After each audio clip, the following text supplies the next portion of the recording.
sama-sama tayong magiging karakli.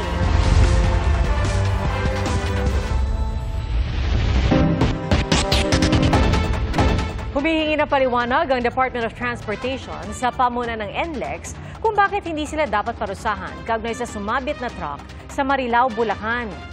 Pinalilibre rin ng DOTR ang toll sa apektadong lugar kung magkakaroon ng matinding traffic. Saksi si Joseph Moro. Ang aksidenteng ito kahapon sa Marilao Interchange Bridge na nagresulta sa pagkamatay ng isa at pagkasugat ng 6 na iba pa. Ramdam ang epekto hanggang kanina. Alas 3:30 ng madaling araw, mabagal ang trapiko sa northbound lane ng NLEX sa Marilao, Bulacan dahil sa isinaranggit ng lane sa ilalim ng tulay. Binuksan ito alas 7 na ng umaga. Nang madaanan ko magtatanghali kanina, hindi na pinapalusot ang mga truck sa may kawayan. Ibinaba na rin sa 4.27 meters ang vertical clearance sa toll booth na nakaapekto sa ilang motorista. Dati po kasi yan, nakakalusot po yan dyan. Saan ang daan yan? Sa ano na po, Marilao na po. Marilao din? O, palabas po ng Makato. Hindi na nga namin sir alam kung saan kami dadaan eh. Kaya nakabarega na kami dito. Kabahala nga po eh. Noon nang sinabi ng driver na na-aksidenteng truck, hindi niya akalaing sasabit pala siya. Yung chassis na yan, hindi ko po yung sarili. Bali, ibang chassis ang gamit ko ngayon eh. Kaya po siguro na inabot po yan. Mabito. Hindi niyo po na-check. Tumaas po. Pero sabi ng pamunuan ng NLEX, sadyang iniwasan ng truck ang kanilang mga enforcer at dumaan sa may kawayan, Bulacan. Nalingat lang po yung tao po natin yung doon. Hindi ko nakita na talagang sumagi po siya. Ayon sa Transportation Department, kapag nagka-traffic dahil sa aksidente dito sa bahagi ng Marilao kung saan maraming truck ang dumadaan, ay pwede nilang iutos sa NLEX na ilibre ang toll fee dito. Kapag yan ay na-disrupt na naman yung mga kababayan natin sa biyahe, kasalanan nila yan, ipapalibre ko po ulit ang toll dyan. Pinagpapaliwanag din ng DOTR ang NLEX Corporation kung bakit hindi nila dapat suspindihin o baguhin ang concession agreement nila gayong tila sunod-sunod ang mga aksidente sa lugar.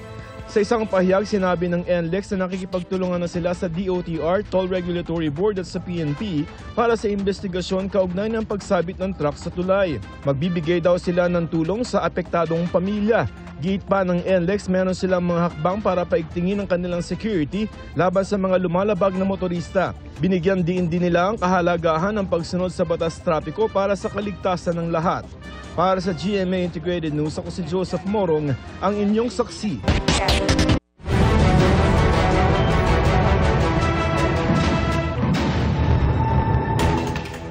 Bago sa saksi, arestado ang suspect sa pagpatay sa isang singer sa Talisay, Batangas. Inalok umano ang biktima na kumanta sa isang okasyon pero bigla na lang binaril. Ating saksihan.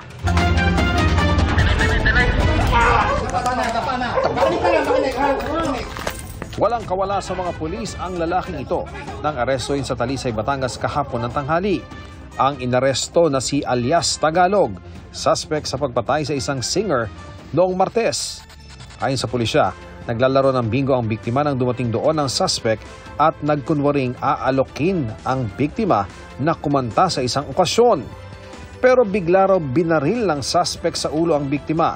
Sa isinagawang backtracking sa mga CCTV footage ng pulisya, na-identify ang suspect saka natunton sa isang compound sa Barangay Aya.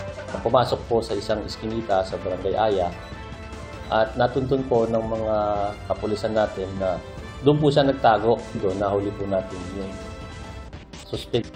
Na-recover sa suspect ang kalibre 45 ang pistol na ginamit umano sa krimen. Kaya din ang suot niya noong jacket at sombrero at ang motorsiklo na ginamit daw sa pagtakas.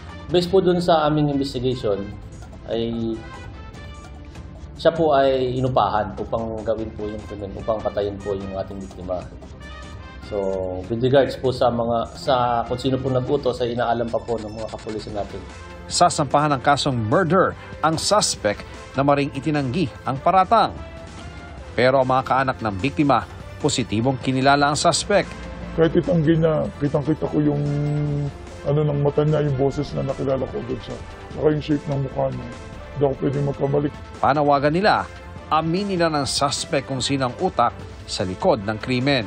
Sabi pa ng Talisay Police, kalalabas lang ng suspect mula sa kulungan noong nakaraang linggo matapos magpiyansa sa kasong illegal possession of firearm at paglabag sa Omnibus Election Code noong eleksyon.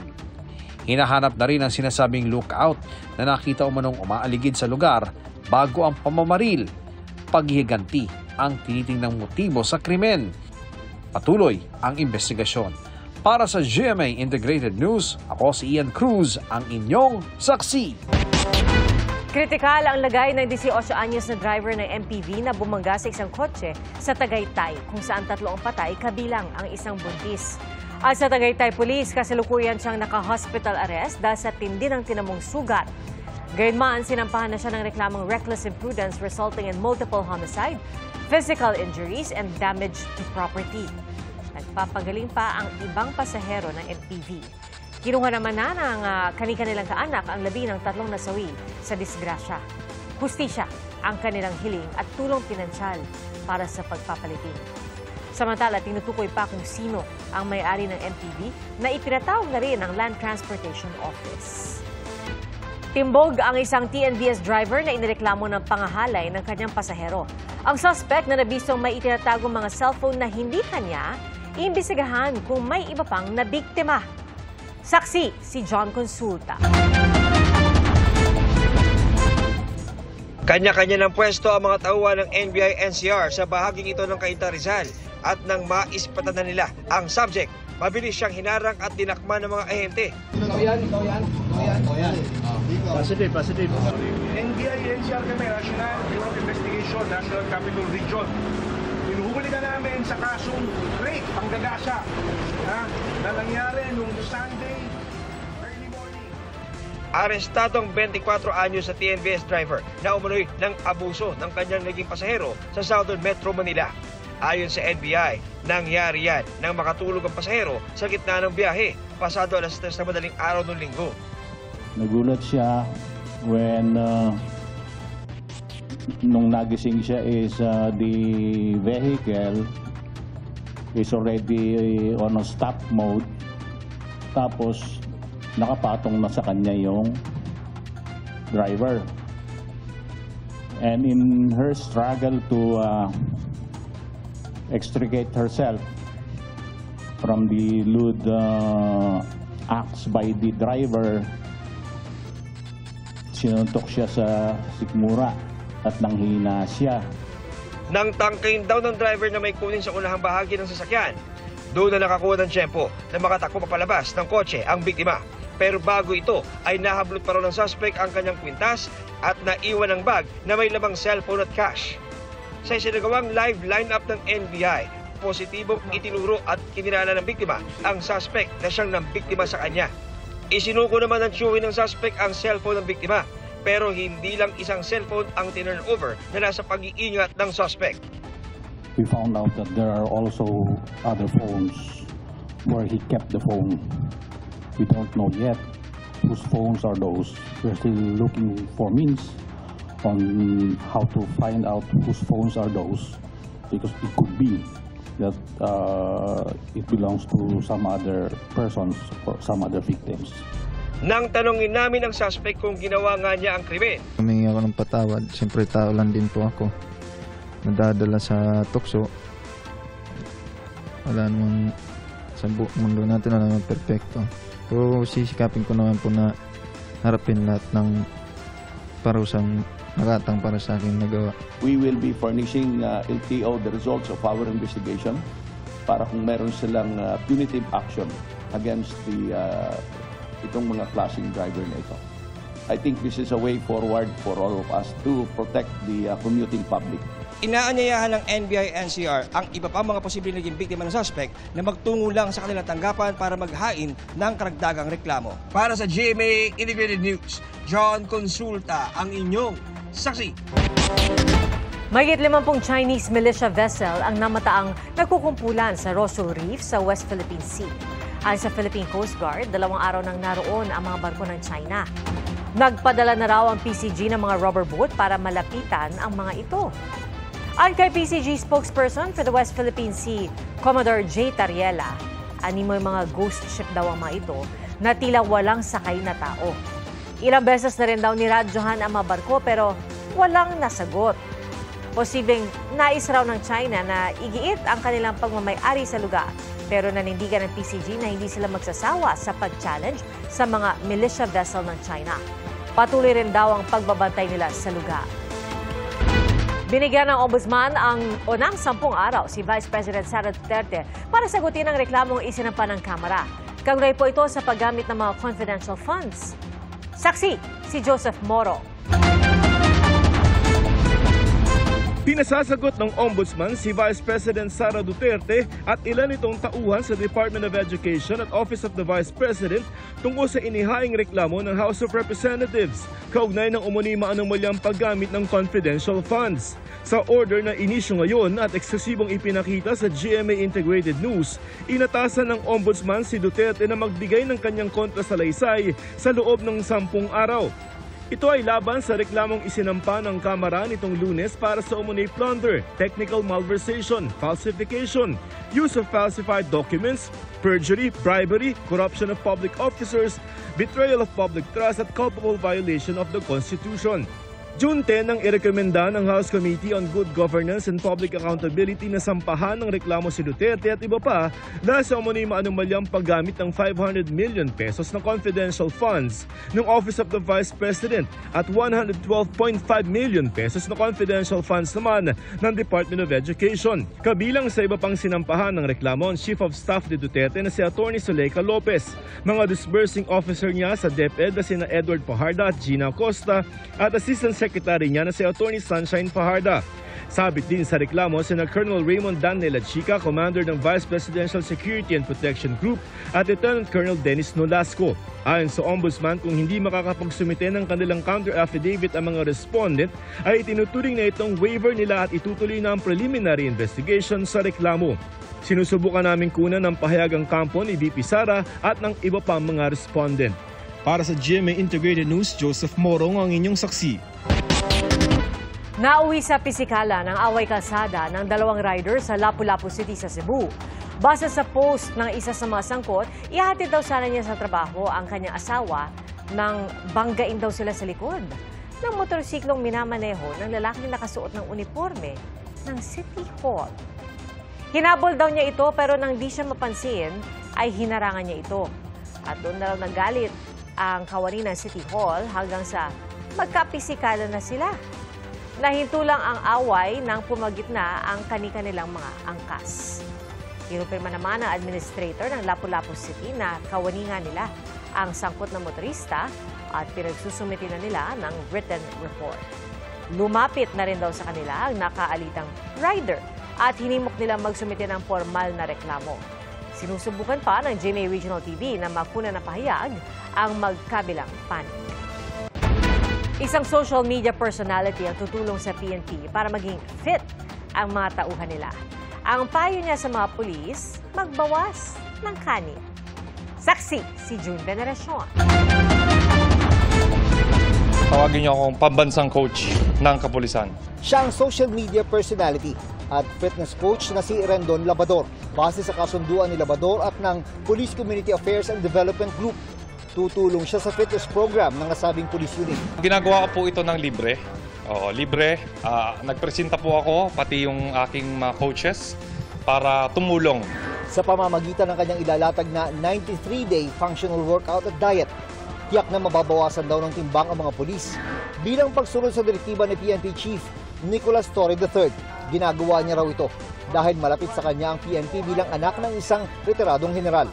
Mas may credibility, may mas magtitiwala sa pulis na fit. Bilang social media personality, dati nang nasangkot sa ilang issue si Labador. Kabilang dyan ang pagkakadeklara niya at iba pang kasamahan bilang persona non grata sa probinsya ng Palawan noong nakarang taon. Matapos sa kanyang mga post laban sa mga taga-Coron, Palawan, matapos silang makasagutan ng ilang tauhan ng munisipyo roon. Humingi sila ng paumanhin ukol dito kinalaunan. Noong 2023 naman, nabati ko si Labador matapos i-livestream ang isang raid ng PNP Anti-Cybercrime Group sa Makati. Nauwi pa ito sa pagkakasibak noon sa pwesto ng tagapagsalita ng PNP ACG.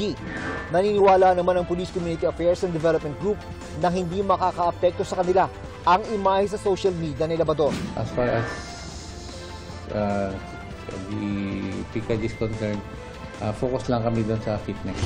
Ang tanong ko sa lahat ng mga bashers natin at haters, handa na ba kayong makakita ng fit na pulis? Ngayon pa lang, may payo na si Labrador para sa mga pulis na gustong pumayat. Ang pinakamabilis na magpapalit ng tiyan ay unang-una sa lahat, dapat lahat ng pulis natin magbawas ng kanin. Oo, kasi kahit anong workout natin, syempre, kung hindi mo sasabayan ng tamang nutrition, baliwala rin yung gagawin natin. Para sa GMA Integrated News, June Veneracion ang inyong saksi. Pinakamalaking pwedeng sagutin ng PhilHealth sa mga magpapakidney transplant, itinaas sa 2 milyon pesos. Mula yan sa dating 600,000 pesos. Itinaas din ang sagot ng PhilHealth sa dialysis sessions at gastos pagkatapos ng transplant. Sa pagbisita ni Pangulong Bongbong Marcos sa National Kidney and Transplant Institute kanina, ikinaalarma niya ang dami ng mga Pilipino nagkakaroon ng sakit sa bato. Aabot yan sa isa sa bawat 3 Pilipino, batay sa datos ng PhilHealth. Malawak ang balasahan ipinatupad sa PNP. Kasama riyan ang mahigit 20 senior police officer, kabilang si Barm Police Chief Brigadier General Romeo Macapas. Siya ang papalit kay PNP Chief Nicolas Torre III bilang hepe ng Criminal Investigation and Detection Group o CIDG. Mga hepe ng GSIS, National Irrigation Administration, PCSO at PhilHealth mananatili sa pwesto ayon sa Malacanang. Kasunod yan ang performance evaluation na iniutos si Pangulong Marcos. Kabilang din sa mga mananatili sa pwesto ang presidente ng Land Bank at ang Development Bank of the Philippines. Tinanggap naman ng courtesy resignations ang hepe ng Presidential Legislative Liaison Office, Presidential Advisor on Military and Police Affairs, at PNOC Renewables Corporation President and CEO. Pagkatapos ng eleksyon, iniutos ang Pangulo ang pagsusubitin ng courtesy resignation ng kanyang kabinete at iba pang head ng mga ahensya para sa evaluation. Para sa GMA Integrated News, ako si Ivan Mayrina, ang inyong saksi.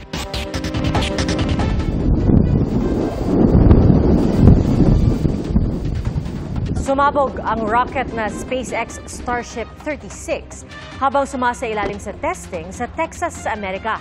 Ayon sa kumpanyang SpaceX na isang aerospace transportation manufacturer, sumabog ito matapos magkaroon ng problema sa gitna ng paghahanda para sa ika-10 flight test. Nakipag-ugnay na sila sa mga lokal na opisyal para tiyaking ligtas ang mga karatig na lugar kasunod ng nangyaring pagsabog. Huli ka na nag-abandona ng babaeng sanggol sa Talisay, Negros Occidental. Natagpuan ang sanggol sa nakaparadang jeep noong June 8. At ayon sa pulisya, mga magulang ng sanggol, ang dalawa na nagsisisi na raw sa kanilang ginawa. Natakot daw sila dahil hindi na raw nila alam hindi pa alam ng kanilang magulang na may anak na sila. Dinala sila sa City Social Welfare Development Office na siyang nangangalaga ngayon sa sanggol. May gagawin daw silang Parental Capability Assessment Report na magiging basehan kung ibabalik ang sanggol sa mga magulang niya.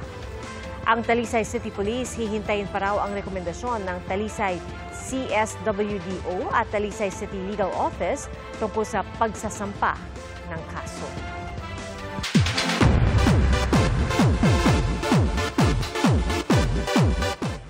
Pansin maging ng cast ng mga Batang Riles ang pagiging malapit nina Rahil Birria at Jillian Ward. At kanina sa Fast Talk with Boy Abunda, nagbiro pa si Kokoy De Santos na tila na-etsapuera sila nang dumating si Jillian. Pero ang sabi ni Rahil, hindi raw yun ang kanyang intensyon at gusto lang daw niya maging komportable sa set si Jillian. Ang tanong, naliligaw nga ba si Rahil kay Jillian? Hindi po ako nanliligaw. Pero ang ginawa ko po is bilang respeto po kay Jillian. Lalo na tinanggap niya po ako ng maganda at maayos sa abot kamay. Gusto ko rin po i-return yung favor.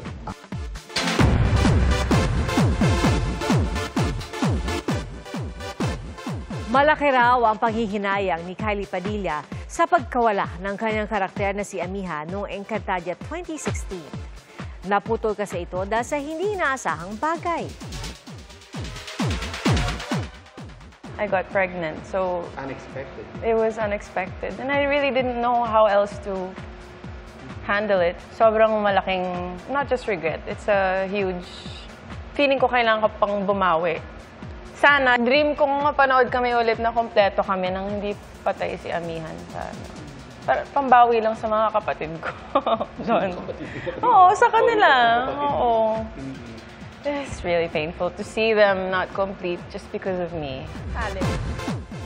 Ay kay Kylie, hindi raw nila napag-usapan ni Glyza De Castro, Gabby Garcia at Sanya Lopez ang biglaang pagkawala ni Amihan. Magkakasama silang apat sa iconic opening scene ng Encantadia Chronicles Sangre. Superb ang pinakitang suporta ng fans ng Superman movie sa fan meet sa Pasay City. Mainit po nilang sinalubong ang mga bida at executives ng pelikula na sinabayan pa ng pa-fireworks display. Nasa fan meet si David Cornswet na gaganap bilang bagong Superman at si Lois Lane, Rachel Brosnahan. Marami ring fans ang nagpa-autograph sa direktor ng pelikula na si James Gunn. Dinaluhan ito ng maraming cosplayer kabilang na si Sparkle Star, Myrtle Sarosa, mga hobbyist, at pati na rin mga collector. Isa sa maswelteng nakapagpa-autograph, si GMA Integrated News reporter Oscar Ointa. Bahagi po ito ng world tour ng cast and crew para ipromote ang kanilang pelikula. Salamat po sa inyong pagsaksi. Ako si Pia Arcangel para sa mas malaking misyon at sa mas malawak na paglilingkod sa bayan. Mula sa GMA Integrated News, ang News Authority ng Filipino. Hanggang bukas, sama-sama po tayong magiging saksi!